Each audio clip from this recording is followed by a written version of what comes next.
So this is my first behind the song video where I talk about my songs individually. And today's song of mine that I'm talking about is Borderline Psychotic. So I've also decided that I'm just going to film it through and try to be as authentic as possible. I know that this is something I've wanted to do for a very long time, and I'm trying to challenge myself and upload TikToks as a way to get back my confidence and just allow myself to be vulnerable. So I'm going to be talking about Borderline Psychotic, which is a song of mine. So Borderline Psychotic would have to be probably one of my most favorite songs I've done. Over the last year, obviously, I've made other songs and I don't, listen to it as much and I don't necessarily connect to it as much, but it's a song that I can't and I won't ever forget what place mentally I was in when I wrote it. When I wrote Borderline Psychotic, I was in the peak of my borderline personality journey. It was very intense, and I was going through a lot of emotional turmoil. I had just been discarded by my boyfriend of 4 years, who left me, and I watched him give the next person after me everything, and it was just the most isolating, mind torturing experience of my entire life. And as a way to cope, I wrote down my feelings. I wrote a couple songs during that time that really demonstrated and really articulated how psychotic I was feeling. I had also back then put out a song called Not House in My Head, which isn't available anymore to stream, but it was a song that sort of was sort of related to borderline psychotic. Like I said, I was just writing about what I was feeling, and it was a very intense time. So the reason why Borderline Psychotic is such an important song to me is because obviously, like I mentioned, it was written during a time of intense emotional turmoil, but it's also a reminder of my strength. And every time I think about or listen to Borderline Psychotic, I'm always reminded of a time where I was at my complete lowest and I was able to come out of that and choose to evolve and choose to grow and choose to continue to try my best and love myself and trust in people regardless of how I was made to feel in a very, very terrible relationship that I was in. And I'm at the end of the tunnel in that situation. He's living his life, I'm living my life, and sure, yeah, my life isn't perfect, but whose life is perfect? And I'm constantly working to live my best life. And but yeah, music is I always use music as a way to document what I'm experiencing at that point in my life. And when I wrote Borderline Psychotic, it was a terrible, terrible, terrible time. But I'm so grateful that I was able to encapsulate, if that's the word, such an incredible pop song. And I don't mean to sound conceited. It's an incredible pop song. I think it's structured really perfectly, and I'm exceptionally proud of myself that I wrote this song. And I remember how many people messaged me about it, and they told me how it was so different to anything I'd done, and also how they said that they felt like one person had messaged me and said that it sounded like a song that a crowd would sing at a festival. And I just felt like those comments and the encouragement that I had received after releasing that song was life changing. And I also had met people through that song.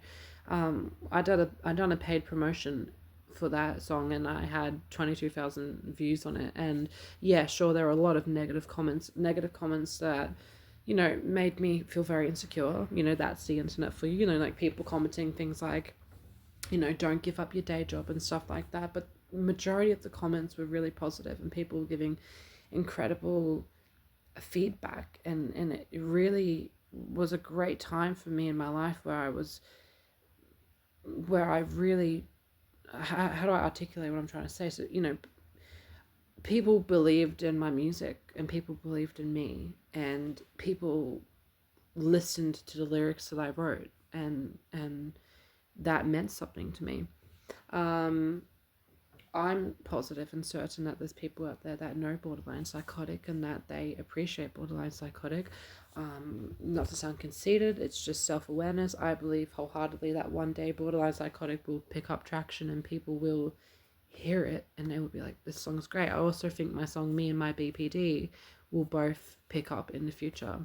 That's the amazing thing about music, is that something that isn't necessarily a hit when it comes out can build time, can become a hit over time, and it's almost like it's a brand new song. So for me, that's another reason why I don't put pressure on myself to, or compare myself to anyone. I think, oh, I haven't been successful, whatever. Like, it's not that I haven't been successful. It's just, I'm just, I'm in a different, it's on a timeline, like eventually people will discover borderline psychotic, but the people that have already discovered borderline psychotic, it's changed my life, and I'm so incredibly grateful to those people who listened to it and streamed it. It was, I remember, I'll wrap it up in a second, but I remember the day that I had finally finished mixing it, I was walking around Melbourne Docklands, and I had it, and it was, I don't know what, it was like, probably like what felt like 1 a.m. or 12 at night or 11 p.m. I don't know. It was late. And I remember, like, I think it was a Friday night, and I remember just listening to it, and I just remember feeling like I had not created anything that incredible up until that point. And I remember feeling so proud of it, and it was just my favorite creation. It was something that I made, and I owned it, and it was something that I had so much pride in, and accomplishment in, and I'm just trying to find the words to explain it. Like, I remember just walking around with it full blast in my headphones, and I just thought, like, this is my song. Like, this is the song.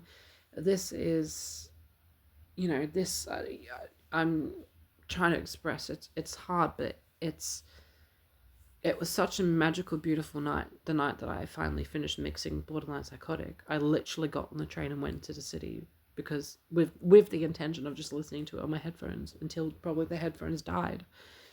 And I was just and I couldn't stop listening to it. And I know people out there say, oh, you're a narcissist. No, I'm just proud of myself, because I went through something really, really hard. I wrote about it, and people liked it. And not just people liked it, but I loved it.